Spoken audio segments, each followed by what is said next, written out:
Smashing Pumpkins at the Orange Peel. And, members of the band were like, nah, man, fuck that, I don't want to do that. And I was like, hey. Whoa. I'm going to put my guitar down and tell this.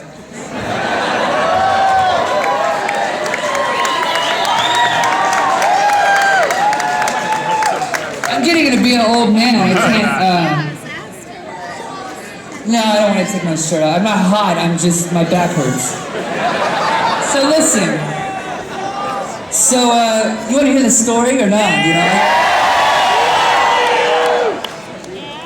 Okay. Alright, so we borrow somebody's van and we drive up here. We don't even have like a van or any. We do have that very amp. I don't know, did your dad buy that for you? Huh? Yeah, he got that amp when he was 16. So he had that amp, and that was the only thing I think of this entire, that was the only thing that we had back then, and we drove up here, and we parked right out here in the alley, and blah, blah, blah, to make a long, we play a show, and I'm wearing a dress, as was the fashion of the time. I was much younger then, and so I got walk off the stage, and this like 25-foot tall Samoan bodyguard guy, I was real thirsty, okay? And there was this big pyramid of Voss water.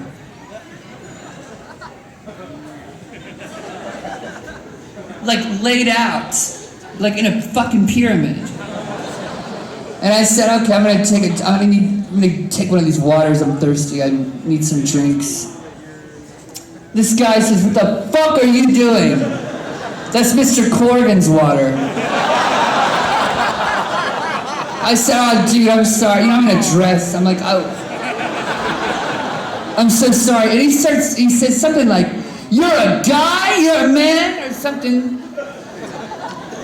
And he says something real fucked up, I don't know, and I was just like, whatever. And I kind of blew him off, and he's like, no, you look at me when I'm talking to you, punk.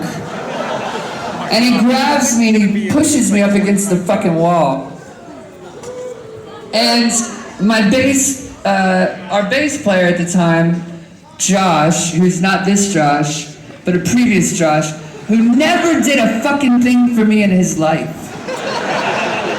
The guy didn't like me. I'm just kidding. But no. But this guy, he fucking lunges at this guy. And he's like, defends me, which to this day, I think that's great. And let's give a big hand to Josh. He also played bass really good, too. But Josh does very well as well.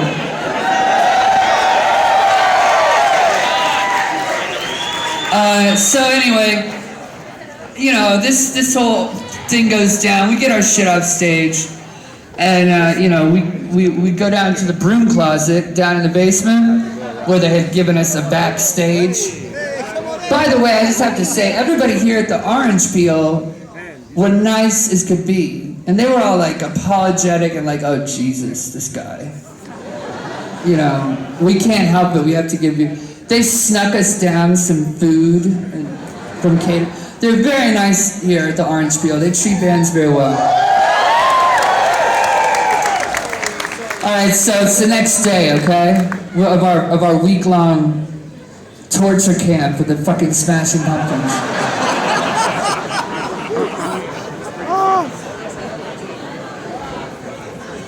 And, I'm approaching it like, I made us do this because, like I said, the rest of the band, they were like, fuck this, man, we don't want to do this, this is terrible, this is going to be a fucking horrible thing, I don't want to see this music, I don't want to be part of this terrible fucking atrocity. I said, stop, don't be, that's elitist. That was what I said. I said, you got to understand, we should just have some respect and be very honored that we were asked to open for such a renowned group. You know? Pay your dues, I said. We have to pay our dues. Now I'm gonna sit down.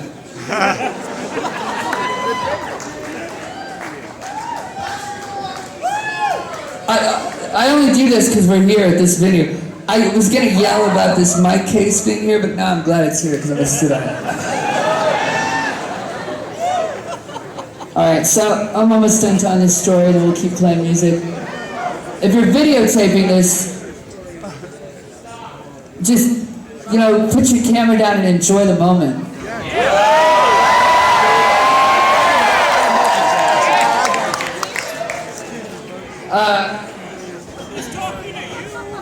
So here's what went down. We got here,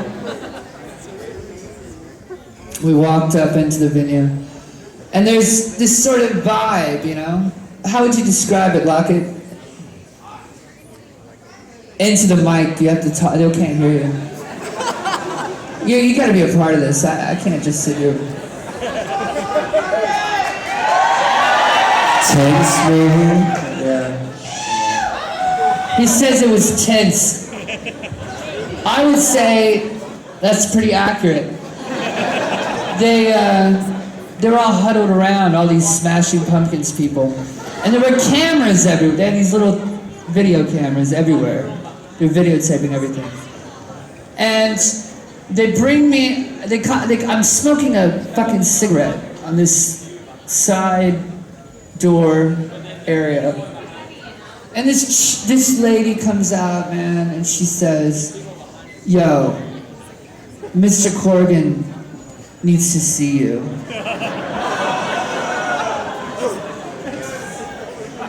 And I said, okay, well, I guess maybe he wants to thank us, you know, for be nice and meet the opener and thank us for, hey, thanks for coming and open up for, you know, just like, you know, small talk type shit. So I said, yeah, just let me finish this cigarette, I'll be right, you know. Give me a second. Lockett was smoking, he smoked at the time, he was smoking a cigarette with me. She says, I don't think you understand. Mr. Corgan will see you now.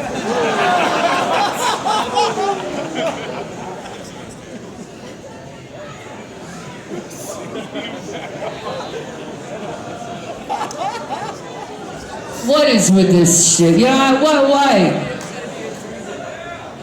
I just tossed my cigarette. I said, fine, let's go.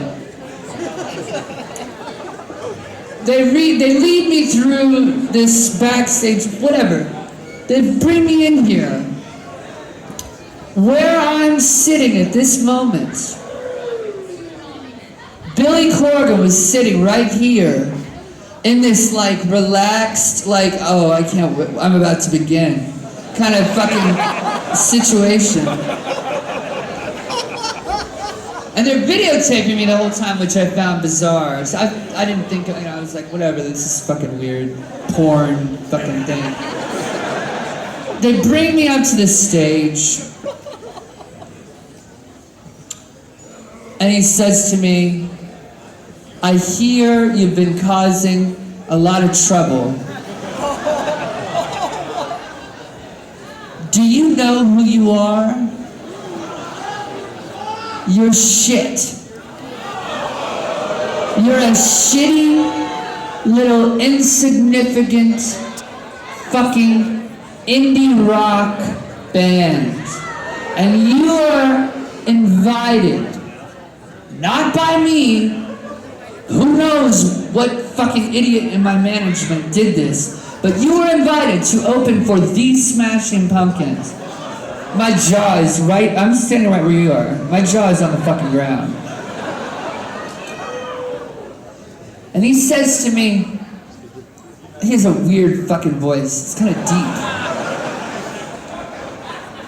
And he's just fucking, every time I open my mouth to go, he just, no, he like he just seizes in and he looks at me and he just projects every little bit of shit in his bowels, right out of his fucking anal mouth, right onto my fucking young, soft face.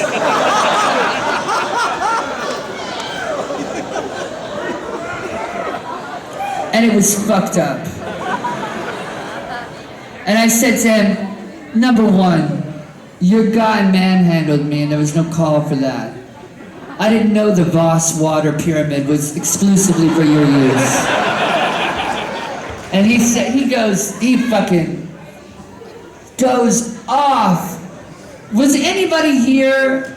You were here? You were in the building. You can verify everything I'm saying is true. I can only imagine what you went through that whole week. I grabbed Billy Corgan's backstage pass they'd given us to wear. I peeled it off and I said, fuck you.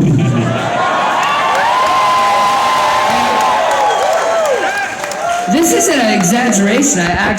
It wasn't like a real badass thing. I did say it very cool. I said it like in slow motion. By this time, I was very much aware I was being videotaped. And I reached across this barrier that they had set up between us. And I slapped the little sticker, what do you call it? The backstage laminate pass on his leg, and he said, oh, assault! Assault! Did anyone see him assault me? Oh, we have video cameras everywhere. We're gonna sue the fucking shit out of you. I said, what do you think I've got, man?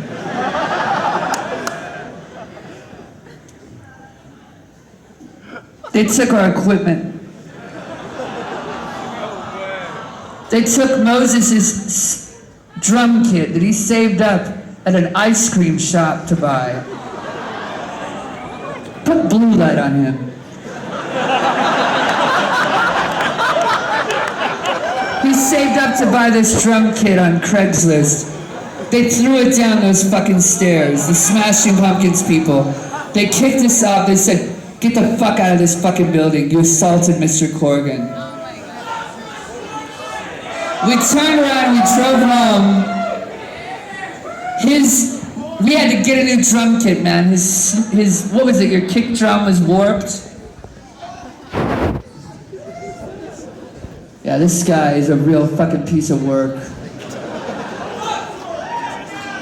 I just want you guys to know, that's my, I'm sorry I took 20 minutes.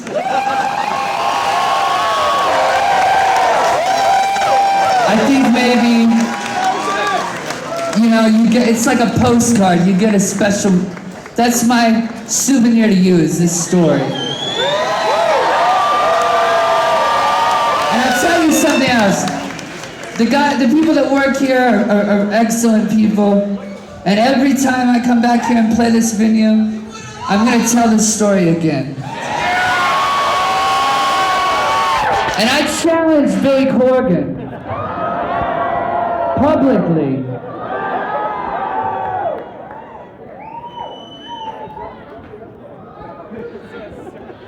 I don't even know.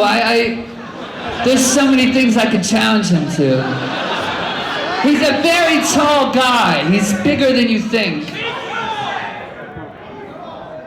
I challenge him to, you know,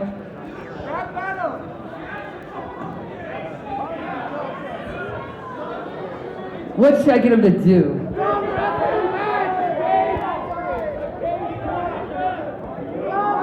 Man, I don't even know. I can't think of it. I'd love to challenge him to something, though. I don't even care about the guy. Who cares?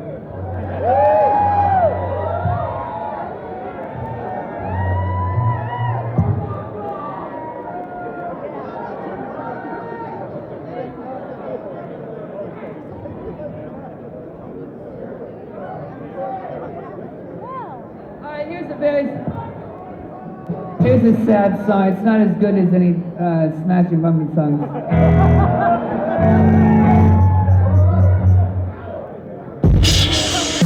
Hold on. Didn't you wear a cape during those shows? No? Alright, whatever, never mind.